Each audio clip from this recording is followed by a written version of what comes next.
नमस्कार श्रोताओं, आपका हार्दिक स्वागत है हमारे विशेष पॉडकास्ट परमवीर चक्र विजेताओं की वीरगाथाओं पर आधारित श्रृंखला में।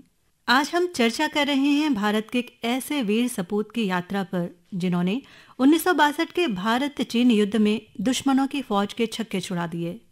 जी हाँ, हम बात कर रहे हैं परमवीर चक्र से सम्मानित सूबेदार जोगिंदर सिंह की।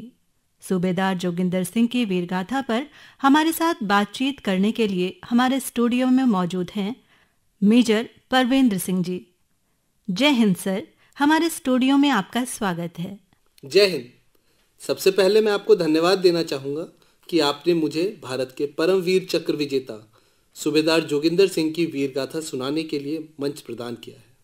यह मेरे लिए बेहद गर्व का विषय है कि मैं भारत माता के एक वीर सपूत परमवीर चक्र विजेता सूबेदार जोगिंदर सिंह जैसे महानायक की असाधारण वीरगाथा आपके श्रोताओं के साथ साझा कर रहा हूँ। वाकई सर, मैं भी आज आपके साथ इस पॉडकास्ट का हिस्सा बनकर गौरव का अनुभव कर रही हूँ और हमारे श्रोताओं को भी इसका बेसब्री से इंतजार है। तो चलिए श्रोताओं, चलते हैं पराक्रम और साहस से भरी एक अनुकरणीय यात्रा पर।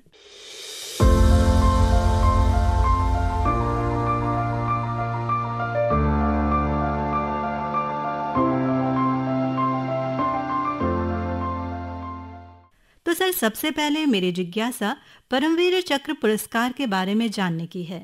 देखिए, जैसे कि नाम से ही स्पष्ट होता है, परमवीर चक्र युद्ध में शौर्य प्रदर्शन के लिए भारत का श्रेष्ठतम सम्मान है। यह सम्मान केवल युद्ध काल में असाधारण वीरता, साहस, शौर्य और बलिदान के लिए दिया जाता है। अब तक यह सम्मान 21 पराक्रमी सैनिकों को प्रदान किया गया है। यह सम्मान मरणोपरांत भी दिया जाता है। यह पुरस्कार राष्ट्रपति स्वयं श्रेष्ठ वीरों को प्रदान करते हैं। यदि विजेता को मरणोपरांत यह सम्मान दिया जाता है तो उसकी वीर नारी या परिवार का कोई अन्य सदस्य यह सम्मान ग्रहण करता है। भारत के तीनों रक्षा सेनाओं के अधिकारी तथा जवान इसे पाने के पात्र होते हैं। वास्तव में परमवीर चक्र रण क्षेत्र में दुश्मनों के छक्के छुड़ाने वाले जाबाज सैनिकों की बहादुरी एवं शौर्य का प्रतीक है। इसीलिए परमवीर चक्र विजेताओं का नाम सुनते ही सीना गर्व से चौड़ा हो जाता है। अब मैं आपसे पूछना चाहूंगी कि आखिर कौन थे सूबेदार जोगिंदर सिंह, जिन्हें भारत के राष्ट्रपति द्वारा परमवीर चक्र से नवाजा गया। सूबेदार जोगिंदर सिंह का जन्म 26 सितंबर 1921 को पंजाब के मोगा जिले के महाकला गांव में एक कृषि प्रधान सिख परिवार में हुआ। श्री शेर सिंह सैनी और बीवी कृष्णन कौर के पुत्र सूबेदार जोगिंदर सिंह ने अपनी प्रारंभिक शिक्षा अपने गांव में ही प्राप्त की।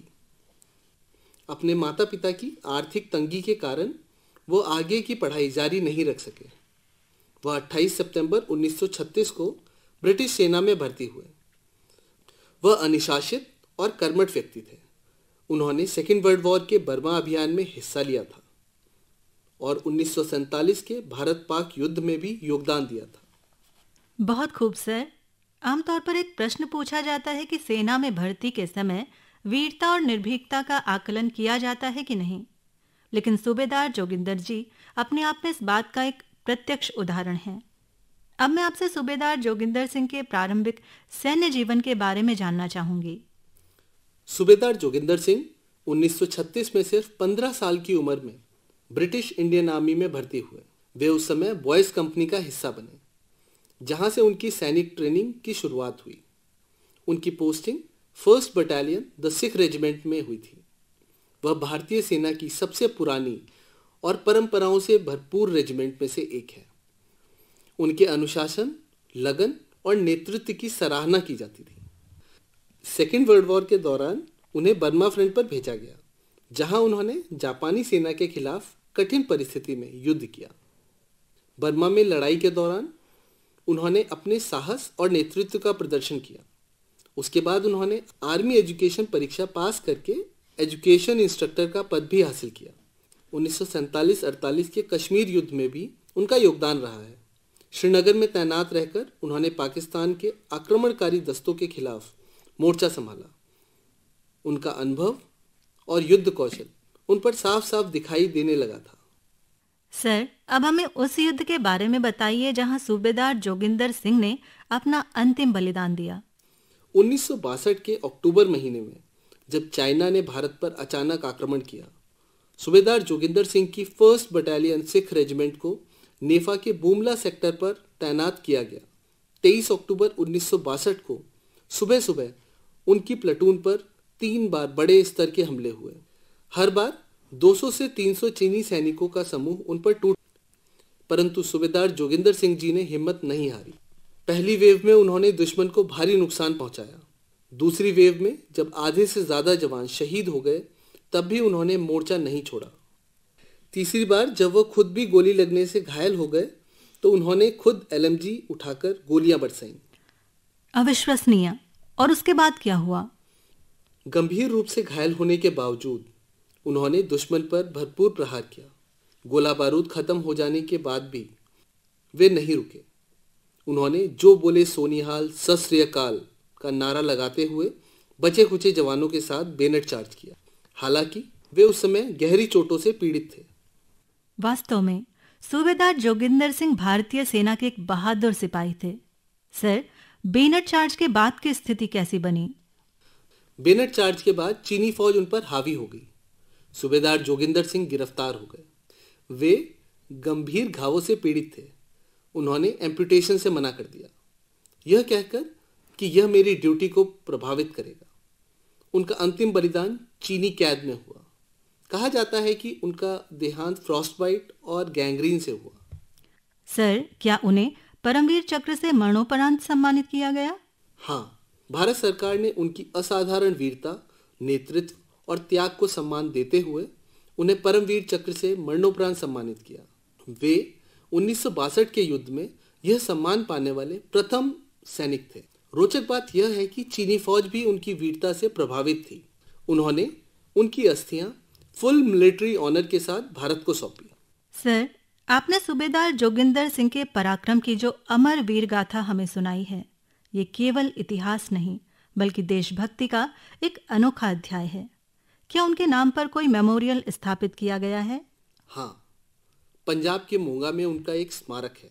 तवांग में IB रिज पर जहां उन्होंने अंतिम सांस ली, वहां भी मेमोरियल है। उनके नाम पर शिपिंग कॉरपोरेशन ऑफ इंडिया ने एक ऑयल टैंकर का नाम भी MT सूबेदार सिंह PVC रखा। सर, कार्यक्रम समाप्त करने से पहले आप हमारे युवा श्रोताओं को कोई संदेश देना चाहेंगे? मैं सिर्फ यह कहना चाहूँगा कि देश की रक्षा के लिए जो सर्वोत्तम बलिदान सूबेदार जोगिंदर सिंह जैसे वीर सैनिकों ने दिए हैं, हमें उसे हमेशा याद रखना चाहिए। भारत माता के हर एक वीर नायक की शौर्य गाथा से प्रेरणा लेकर हमें अपने देश की सुरक्षा को सर्वोपरि रखते हुए राष्ट्र निर्माण में अपनी भूमिका अदा करनी चाहिए।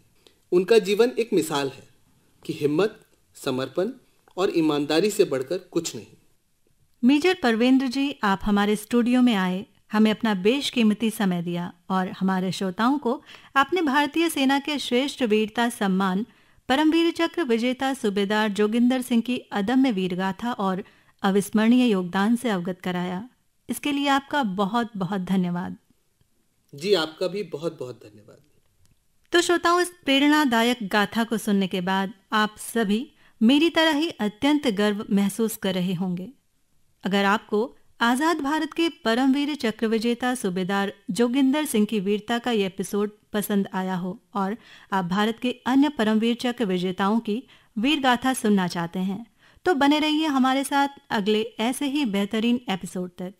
जय हिंद, वंदे मातरम।